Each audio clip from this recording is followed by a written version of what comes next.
petits effroyables et bienvenue dans cette nouvelle vidéo. On se retrouve aujourd'hui pour un avis lecture. Avant ça, je vous montre mon sweat que vous avez déjà vu, mais j'ai envie de refaire de la pub pour The Dark Eyes, la boutique de l'incroyable Philippe. Dans mon dos, je vais avoir ce logo là avec la petite broderie sur la manche qui est magnifique. Donc voilà, allez voir sa boutique. Je commence donc avec un service presse que je suis ravie d'avoir reçu. Je remercie infiniment l'autrice de m'avoir envoyé son livre en version numérique. Il s'agit donc de Des souris et des âmes de Muriel Candela. Il fait référence directement au livre Des fleurs pour Agamemnon que je n'ai pas lu. Donc je pense que j'ai des éléments de compréhension en moins vis-à-vis de quelqu'un qui aurait lu ce livre avant. Pour ce qui est de l'histoire, on va suivre un jeune homme dans une société qui a l'air quand même assez différente de la nôtre, que ce soit en termes de finances, en termes de gouvernement, ça a l'air beaucoup plus strict que pour nous et il va découvrir ses nouveaux voisins qui sont assez étranges. Ces fameux voisins assez étranges vont disparaître du jour au lendemain et il va découvrir un mystérieux manuscrit ayant été écrit donc par ses fameux voisins. Dans ce manuscrit, eh bien, il y découvre un récit assez post-apo, assez science-fiction, dans lesquels il va suivre des personnages qui subissent de terribles expériences, des sortes de dieux qui dominent la civilisation et qui vont le faire réfléchir sur la société assez autoritaire dans laquelle il vit et lui faire prendre conscience de certaines choses. C'est un récit qui est donc double puisqu'on va suivre à la fois ce jeune homme et à la fois on va pouvoir lire le fameux manuscrit qu'il découvre.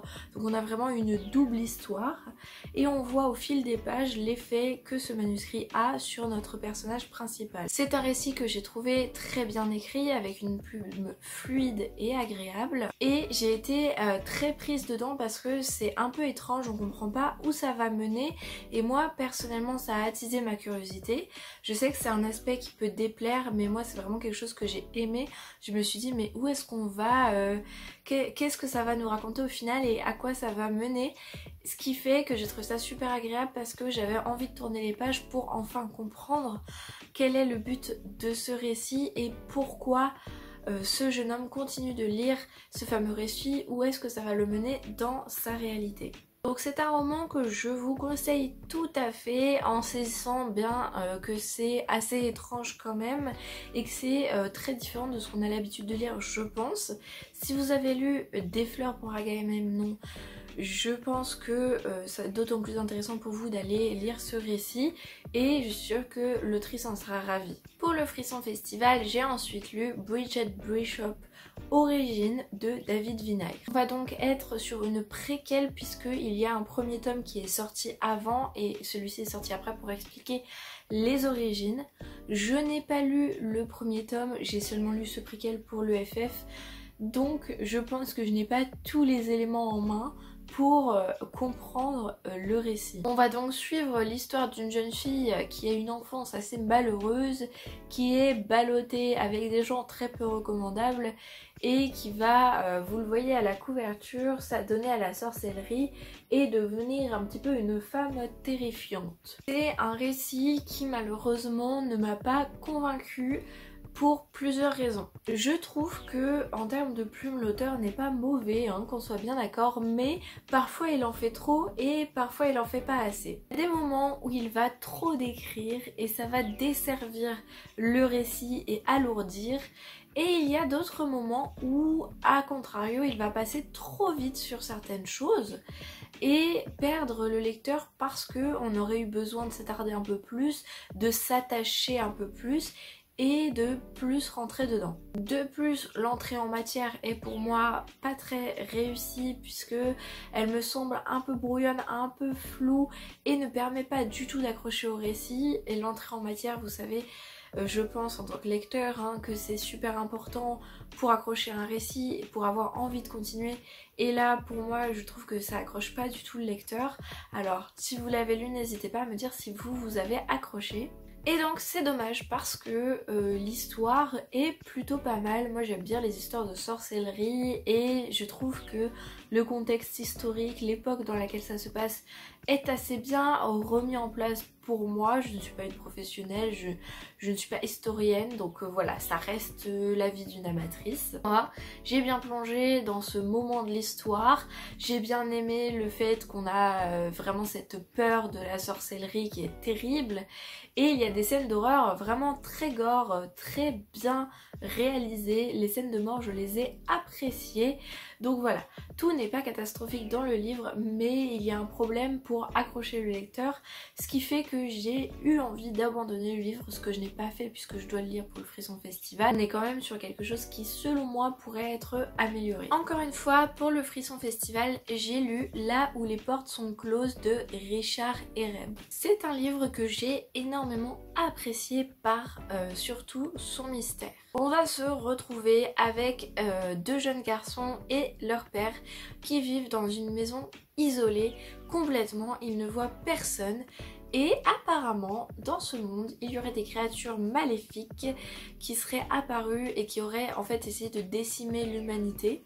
Et donc, le père de ces deux enfants est un chasseur qui va essayer d'éradiquer ces créatures. On se retrouve avec le plus jeune de la fratrie, le personnage principal donc, qui est très peureux et qui a peur de sortir, et on va le suivre ne pas vouloir devenir un chasseur comme son père et vouloir se cacher pour l'éternité, puisque vraiment il a développé une peur bleue de l'extérieur, il n'est même plus capable de poser un pied en dehors de la maison alors que le jardin est clôturé. C'est une histoire vraiment qui est très bien écrite, qui est très immersive, et on comprend dès le début qu'il y a quelque chose qui cloche, et du coup on va vouloir continuer évidemment pour comprendre ce qui ne va pas. Le garçon est très bien représenté, je trouve, on rentre vite dans sa tête, on a peur pour lui, il nous transmet ses angoisses. Ce qui est très intéressant, c'est que c'est un personnage qui entend parler la maison, qui traduit les différents bruits de plomberie, de bois, de craquelure de la maison comme sa conscience qui lui parle. Donc en fait, s'il a l'impression que la maison lui parle pour le mettre en garde, pour éventuellement lui parler, le prévenir, etc., etc. Chose très intéressante parce qu'en tant que lecteur, on voit bien qu'en fait c'est juste lui qui se parle à lui-même, mais il fait passer ça par la maison, et je trouvais ça super. Je sais pas, j'ai trouvé ça assez original et sympathique de voir à quel point l'imagination de cet enfant peut me mener loin. En parlant d'imagination, elle a un rôle très important dans cette histoire que j'ai su également énormément apprécier. Et les liens très complexes quand même entre les personnages sont super cool à suivre. On a envie de les comprendre, de savoir pourquoi ils en sont là, pourquoi ils s'entendent plus ou moins et où est-ce que ça va mener. C'est donc pour moi une totale réussite avec une fin que j'ai quand même relativement vu venir. J'ai eu cette idée à un moment donné et malgré tout je me suis laissée surprendre, c'est-à-dire qu'on voit un petit peu, on peut venir en tout cas voir la fin, mais ça n'empêche pas que l'auteur arrive quand même à renouveler un petit peu tout ça. Et il y a des choses assez immersives puisque ce jeune enfant va replonger dans le journal d'une des anciennes habitantes de la maison et découvrir le sort assez affreux qui lui a été imposé. Je vous conseille fortement donc d'aller lire ce livre qui je pense peut plaire à tous puisque l'horreur n'est pas non plus axée dans le gore et dans de grands accès de violence, même s'il y a du sang et des morts tout de même, hein, c'est pas non plus tout public, mais je pense que pour quelqu'un qui a un peu peur de se lancer là-dedans, c'est un récit qui peut totalement le faire, et franchement allez voir, c'était vraiment super, ça change de ce que je lis d'habitude, c'est vraiment, je l'ai vécu un peu comme une enquête parce qu'on nous impose dès le début le fait qu'il y a des choses qu'on ne voit pas, qu'on ne sait pas, il y a du mystère, il y a des questionnements, et le but ça va être de chercher avec ce qui se passe dans l'esprit de ce jeune, ce qui se passe réellement dans l'histoire. J'ai ensuite terminé Le Château Malvois de Oliver Croke. Je suis désolée, j'ai dit Olivier dans la vidéo précédente où je parlais de cet auteur, donc c'est Oliver Croke, ne faites pas la même bêtise que moi. Dans Le Château Malvois, on va suivre un homme qui est mystérieusement épargné de sa sentence en prison car il devait en fait être exécuté, et qui est amené dans le château Malvois. Une fois arrivé là-bas, il se rend compte que ce château est assez mystérieux, assez étrange, et que on va lui demander en fait de succéder au propriétaire du château. On sait que le propriétaire du château est un geôlier puisque c'est écrit dans le résumé, et donc c'est assez marrant de voir le personnage passer d'une prison à une autre mais de changer de rôle.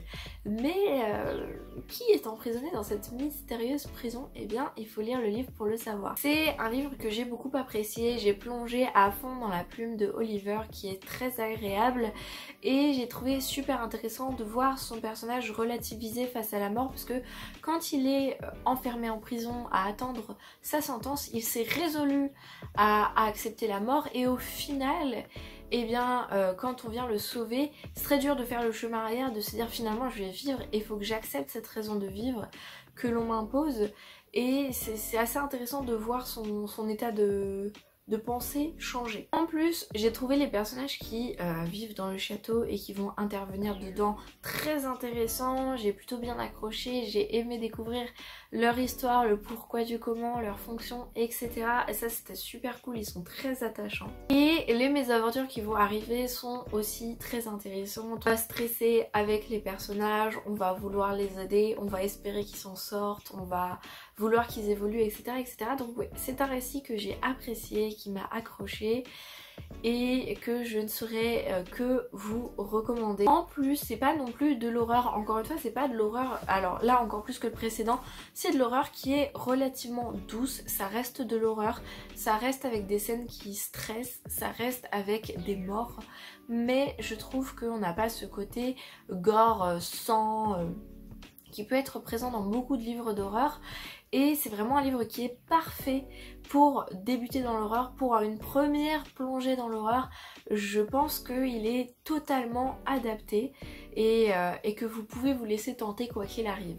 Si je dois émettre une réserve sur ce livre, c'est qu'à un moment donné, j'ai trouvé qu'un passage était un petit peu forcé. C'est-à-dire qu'il y a un personnage qui va en fait raconter l'histoire du château et on va dire un petit peu ses origines, mais comment dire, c'était un moment assez critique, hein, c'est un peu la panique, et il leur dit non, vous inquiétez pas, de toute façon c'est déjà trop tard, donc que je vous raconte ou pas cette histoire, vous allez avoir affaire à la même galère. Je peux comprendre comme argumentation, sauf qu'une fois son histoire finie, il leur dit bon allez dépêchez-vous, hein, parce que bon là ça craint un petit peu. J'ai l'impression que ce passage là a été un petit peu dur à insérer malgré son importance, et que il y a eu une volonté vraiment de raconter ça qui est important, hein, qui est essentiel au récit je trouve, mais que c'était peut-être un petit peu forcé, et je trouve que c'est un passage qui dure vraiment pas longtemps, hein, pour le coup, qui arrive à la fin, mais c'est un petit peu le point qui m'a chagriné, qui est vraiment petit, c'est qu'on sent que c'est un peu moins naturel que le reste. C'est pas grave, et peut-être que je me trompe, peut-être que je suis la seule à avoir ce sentiment là.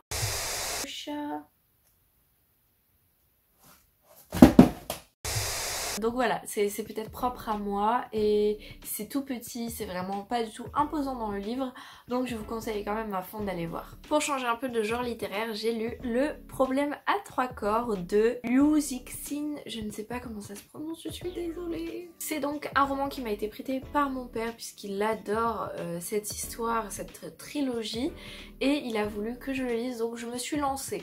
Vous savez que je ne suis pas une fanat de science-fiction, de tout ce qui va être ouvrage un petit peu qui mélange fiction et science. Et donc sur un premier tome qui va poser un petit peu toutes les bases, c'est un récit où il se passe beaucoup de choses, hein, vraiment il se passe énormément de choses. Nous sommes donc dans une Chine divisée par une oppression très forte du gouvernement et par une volonté du peuple d'être libre, et une jeune astrophysicienne chinoise, donc je ne vous dirai pas le nom parce que je n'arrive pas à le prononcer, va intégrer une équipe de recherche en télétransmission qui va essayer d'établir des contacts avec les extraterrestres.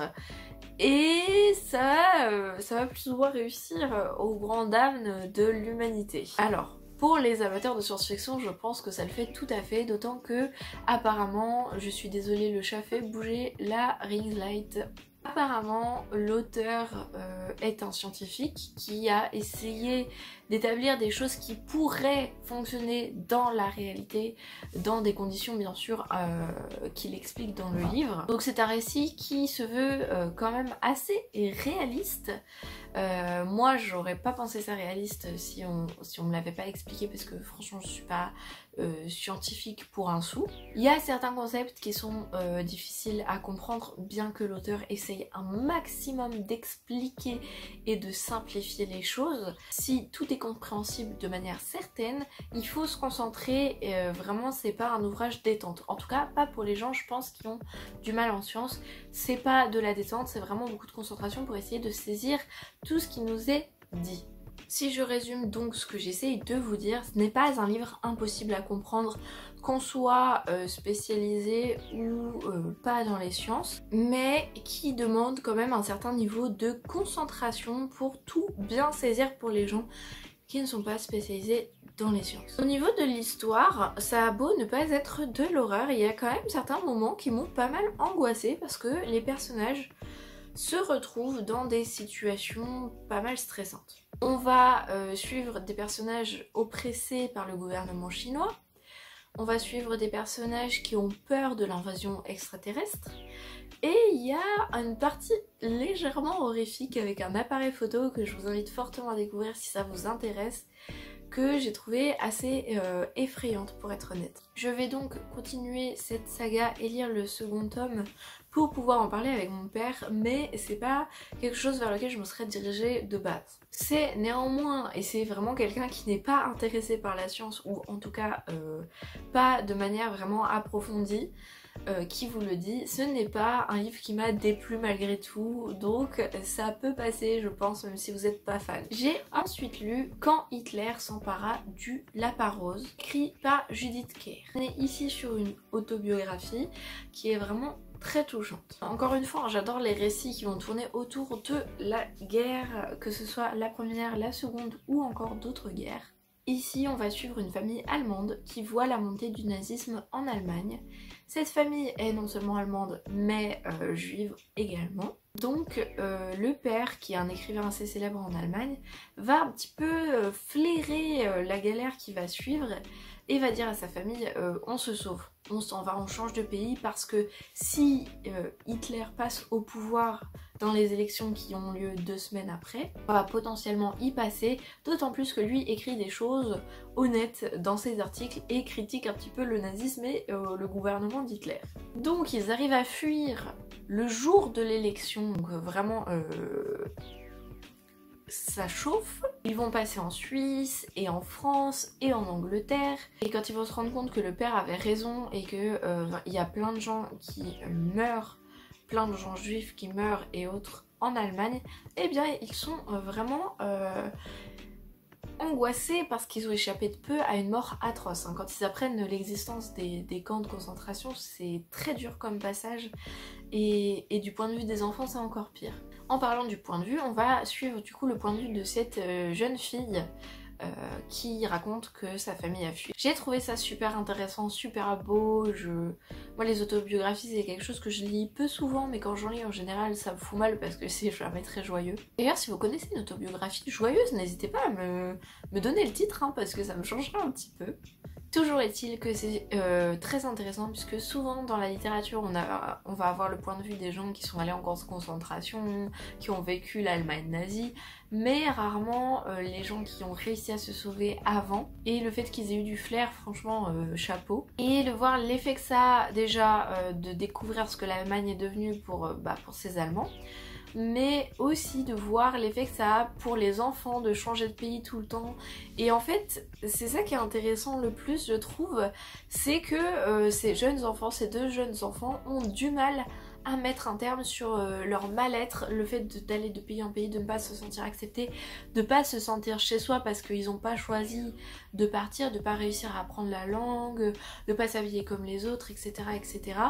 Et le mot réfugié est un mot qui est très difficile à prononcer pour cette petite fille qui en fait se sent très très mal, qui n'arrive pas à trouver sa place dans un autre pays que le sien. C'est vraiment super beau et super... ça fend le cœur en fait de voir que les conditions de réfugiés c'est très difficile. Même si grâce à ça ils survivent, ils perdent une partie de leur identité et c'est ça qui est montré dans le livre, donc vraiment une super lecture sur la guerre. J'ai ensuite lu un autre service presse et je remercie l'auteur de me l'avoir envoyé. C'est de nouveau un Davy Artero. Donc je vous parle du recueil de nouvelles Terreur nocturne. Déjà je trouve que la couverture est très évocatrice et je l'aime beaucoup. Et ce qui est intéressant c'est que le début et la fin du recueil sont liés et que toutes les nouvelles ont un sens, on va dire entre guillemets entre elles, que tout est regroupé entre une grande parenthèse qui lie tout ça à une histoire. C'est quelque chose que j'aime beaucoup, qu'on voit avec Dari Daylight qui le fait dans son recueil de nouvelles et qui permettent d'autant plus s'accrocher au livre. Les nouvelles sont diverses avec des terreurs qui peuvent vraiment varier et encore une fois de part de cet auteur là c'est super bien écrit. Moi en tout cas j'accroche bien à sa plume. Il est assez doué pour écrire des choses courtes. Pour l'instant je n'ai lu que des choses courtes de sa part. À voir si un jour il écrit quelque chose de plus gros et que je le lis. Mais je trouve qu'il est plutôt doué dans ce concept de nouvelles et de chute. Il y a des nouvelles qui m'ont fait carrément froid dans le dos puisque elles touchent à mes propres peurs. Il y a d'autres nouvelles qui ne m'ont pas spécialement fait peur, mais je pense qu'on peut tous être à peu près touchés par au moins une nouvelle du recueil. Ce que je vais trouver un peu dommage, c'est que les deux premières nouvelles qui peuvent se ressembler au niveau de la chute, on sent que c'est quelque chose qui est pas exactement pareil mais qui est assez similaire en termes de chute, qui sont mises côte à côte. C'est dommage, au début j'ai eu peur que ce soit que ça pendant tout le recueil et au final c'est pas le cas. Et big up à la nouvelle sur la sorcière qui personnellement vraiment je l'ai trouvée très rigolote, alors que c'est pas rigolo ce qui se passe dedans mais moi j'ai bien aimé, j'ai trouvé ça sympa et comment dire, la thématique qui est mise en exergue ici, moi, la manière dont ça a été fait et mis en place, ça m'a fait sourire. Davy Artero, c'est vraiment un auteur que j'apprécie beaucoup, que j'aime découvrir de plus en plus. J'en ai un autre à lire qui m'a envoyé également, donc j'ai hâte de vous en parler. Et si vous cherchez des récits courts d'horreur, vous pouvez donc lire Terreur nocturne, mais également Lisa, dont je vous ai déjà parlé, qui est vraiment un livre très sympathique, bien que les thématiques soient extrêmement rudes et dures et peuvent vraiment faire mal au cœur. J'ai lu un autre recueil qui change un peu celui-ci, Écueil, donc poèmes et pensées. C'est un livre écrit et dessiné par Marc Pacon, le fameux illustrateur dont je vous vante souvent les mérites. Donc ici, encore une fois, il fait preuve d'un travail d'illustration qui est splendide, avec des dédicaces très personnalisées que j'adore. Je vous montre un petit peu les dessins qui sont fort sympathiques. Celui-là que je trouve très beau également. Celle-ci qui me fait penser à forcément à Marcel Pagnol. Donc je pense que je n'ai pas besoin de vous vanter les illustrations de ce recueil. Mais parlons un petit peu de l'écriture. Je suis pas du tout friande de poésie parce que je trouve que je n'ai pas la sensibilité qui va aller avec un lecteur, lectrice de poésie. Je suis moins touchée par ce format et j'avoue que je l'ai étudié en fac de lettres et que c'était pas du tout mon chapitre préféré. Néanmoins, j'ai accepté de lire ce livre parce que j'adore l'artiste et que, bon, un recueil de poésie de temps en temps, j'apprécie dans une certaine mesure. Donc je me suis dit, allez, on y va, ça va te changer quand même, de temps en temps j'aime bien, allez-y. Et j'ai été fort surprise parce que j'ai été très touchée par la plupart des poésies et pensées et que je trouve que c'est vraiment un recueil qui peut toucher tout le monde. Parce que les thèmes sont super variés. Des fois on a des recueils de poésie qui vont majoritairement parler de la même chose. On va avoir des recueils souvent sur l'amour, sur la mort, etc. Mais là c'est vachement varié, franchement ça parle d'art, ça parle de ses sentiments personnels à lui, de sa vie à lui. Quand on aime l'artiste c'est super intéressant. Ça parle de sentiments qui vont toucher tout le monde. La solitude, la justice, il y a aussi beaucoup de choses sur tout ce qui va être océan, on sent que c'est une inspiration qu'il apprécie quand même beaucoup. Et au final, on se sent touché quand même. Enfin, moi, je me suis sentie touchée finalement par la plupart des écrits. Ils sont quand même assez courts. Donc, j'en lisais 3 par jour. 3 par jour, voilà. Ça me faisait du bien de sortir la tête des trucs un peu horribles, un peu morbides pour aller m'orienter vers quelque chose de plus joyeux. Quoique des fois c'est triste aussi, mais je sais pas, je trouve que ça m'a aéré l'esprit comme aucun livre ne l'a fait depuis longtemps. Donc, et c'est une fille qui n'apprécie pas spécialement la poésie qui vous le dit, ce recueil fait du bien, on s'y reconnaît quand même globalement, je pense que tout le monde peut s'y reconnaître.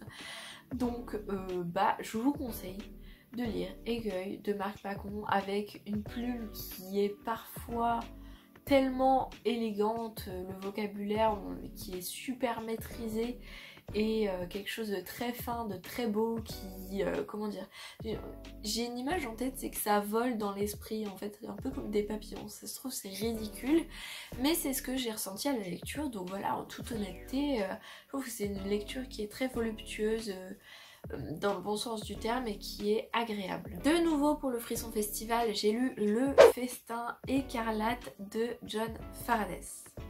C'est un livre que j'ai adoré, qui est à la fois terrifiant, glauque, super gore et à la fois tordant d'une certaine manière. On est avec un jeune psychologue qui vit sa vie en toute tranquillité et qui a eu un léger problème psychologique dans son enfance, c'est-à-dire qu'il entendait la viande lui parler. Il a donc été traité, voilà, ça a l'air d'être passé, il n'en parle plus tellement, et du jour au lendemain, il va avoir une énorme fringale quotidienne et permanente qui va lui donner envie de manger toujours plus de viande. Et vous imaginez bien que les supermarchés ou les fermes ne vont pas être suffisantes pour satisfaire sa fringale, et donc qu'il va se diriger vers des morceaux de viande un peu plus humains. On est sur un récit qui est très bien écrit, on accroche tout de suite, c'est impactant, c'est vraiment très efficace je trouve, parce que le récit n'est pas très long, hein, c'est quand même relativement court, et ça se lit à une vitesse hallucinante, c'est vraiment simple et efficace, et on est quand même super surpris. Moi je m'attendais absolument pas à ça, c'est vraiment... Ouais, j'ai pas les mots pour vous dire, parce que en termes de scénario, on nous livre quelque chose d'assez simple, on nous dit oui voilà, et c'est un peu quelqu'un qui complètement pète un câble et devient cannibale. Mais dans les faits, c'est bien plus compliqué que ça et bien plus intéressant que ça. On a quelque chose de bien plus travaillé derrière qu'un simple taré qui veut manger beaucoup de viande. Finalement, se retrouve piégé. On est là à se demander, est-ce que c'est lui qui veut vraiment ça? Est-ce que c'est pas une influence extérieure? Est-ce que pour de vrai, sans ce qui s'est passé, c'est dur de vous en parler sans spoiler, pour de vrai, sans ce qui s'est passé, on va dire au début du roman, est-ce qu'il en serait là?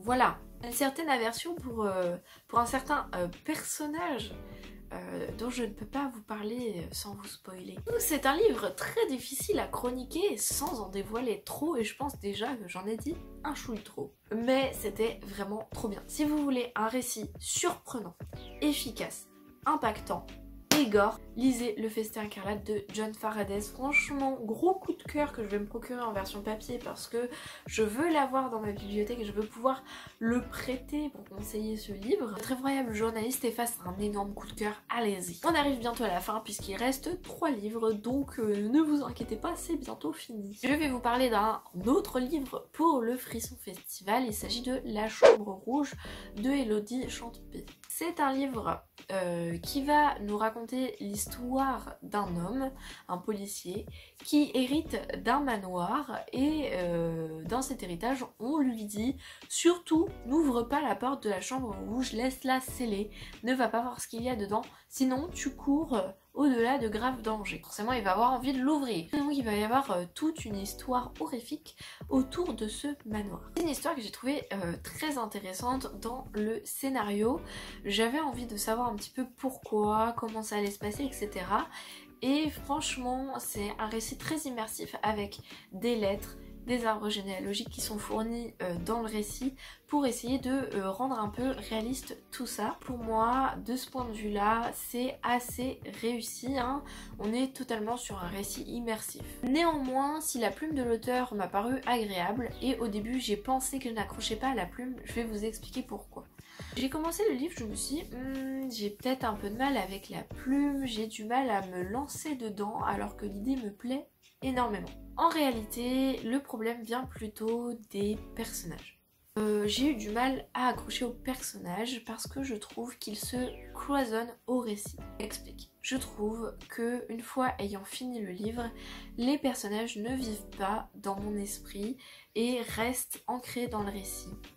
Je pense que le fait du vocabulaire d'un des personnages, bon après c'est expliqué pourquoi elle parle comme ça, mais ça joue un rôle. Je trouve ça vraiment dommage parce que vraiment le livre est fait pour qu'on soit attaché au personnage, ce qui est le cas d'une certaine manière, et que les personnages soient vraiment l'essence même du récit, hein. Vraiment ça va au-delà de ce qui se passe dans le manoir. Les personnages vont être l'intrigue principale, on va dire. Le lire pour comprendre et ce qu'ils deviennent est vraiment très touchant.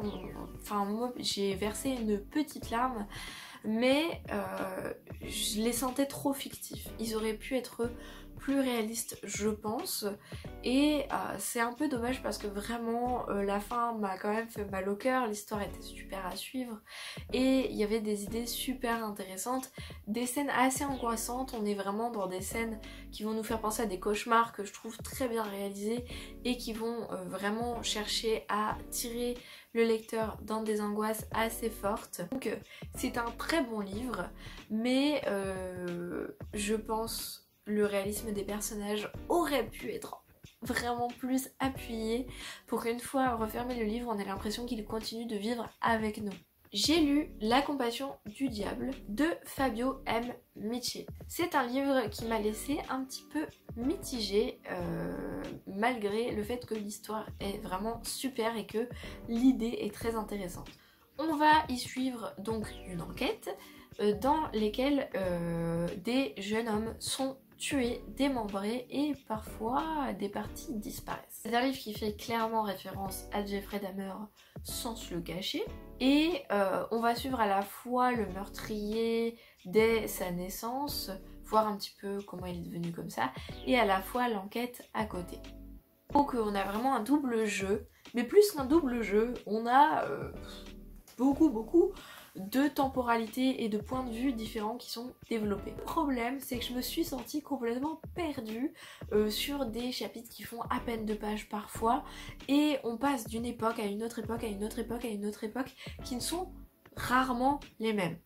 Donc, moi personnellement, je me suis sentie super perdue parce que ça s'enchaînait trop, avec trop de temporalités différentes. Et j'étais un peu perdue parce qu'on était complètement ballonnés, qui est vraiment assez perturbant pour moi, mais qui visiblement a plu à d'autres gens qui trouvent que ça renforce le mystère. Donc voilà, c'est très subjectif. Mais j'ai failli ne pas terminer le livre à cause de ça, puisque c'était finalement pas tellement une lecture détente, parce que pour comprendre, il fallait que je sois super concentrée. Ce qui est dommage, hein, parce que la plume de l'auteur, si elle m'a parfois laissé un petit peu... comment dire, la plume de l'auteur peut être parfois assez froide, mais ça rentre totalement dans l'ambiance du récit qui est très gris, très sombre. C'est dommage parce que l'histoire m'a plu, mais c'est pas normal d'être aussi compliqué. Enfin, c'est complètement fou. Ça passe d'un truc à un autre et au final, c'est un livre qui me laisse mitigée. Et je pense pas que je vais le garder parce que malgré l'histoire qui est très intéressante, une réécriture du coup de Jeffrey Dahmer, donc un véritable tueur en série pour ceux qui connaissent pas, même si je pense que la série l'a rendu célèbre, encore plus. D'ailleurs, pour ceux qui ont regardé la série comme moi je n'ai pas spécialement apprécié la série du fait qu'elle dédramatise et qu'elle dédouane un petit peu, je trouve, Jeffrey Dahmer, même qu'elle le romantise comme oh le pauvre garçon il a été malheureux donc il a tué des gens, oh regardez c'est triste il se fait tuer en prison. J'ai pas aimé du tout la façon dont la série montre Jeffrey Dahmer.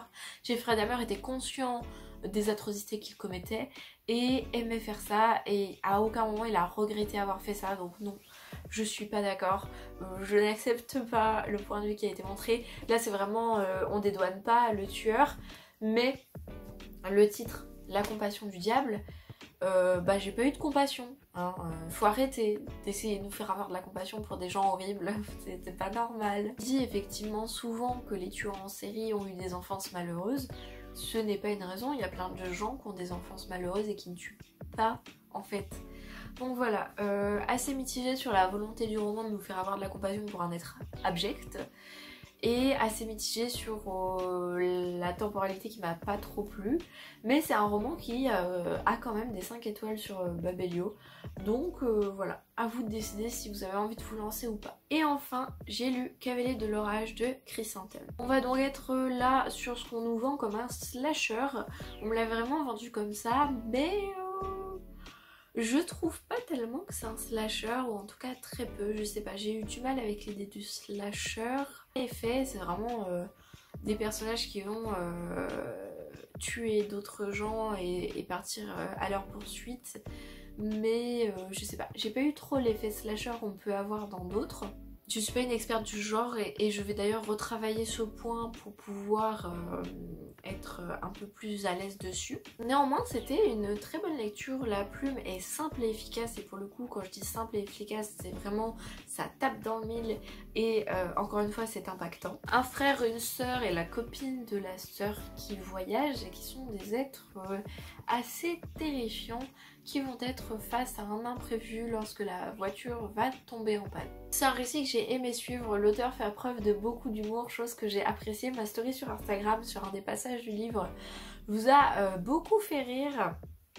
C'est vraiment un livre qui montre des choses horribles et qui à la fois par des petites phrases comme ça là va nous faire rire parce que je trouve que l'humour est assez présent. Voilà, un aspect que j'ai beaucoup apprécié en plus de la plume agréable. Ce qui se passe est fort intéressant puisque on assiste quand même à quelque chose d'assez original en termes de scénario, donc ça c'est appréciable, mais les personnages, et c'est la deuxième fois que je vais dire ça, pour moi restent cloisonnés aux pages du livre, et une fois qu'on referme, ils ne vivent pas dans l'esprit du lecteur. C'est des personnages qui m'ont paru assez peu étoffés, la volonté de l'auteur étant de faire un roman assez court, hein, on est sur du 175 pages, donc oui c'est très court, mais ça aurait mérité en fait au moins 100 pages de plus pour étoffer. D'après ce que j'ai compris, ce livre a une suite, et je l'espère bien, mais en fait ils auraient mieux fait de faire un gros roman avec les deux, parce que là on reste carrément sur notre fin.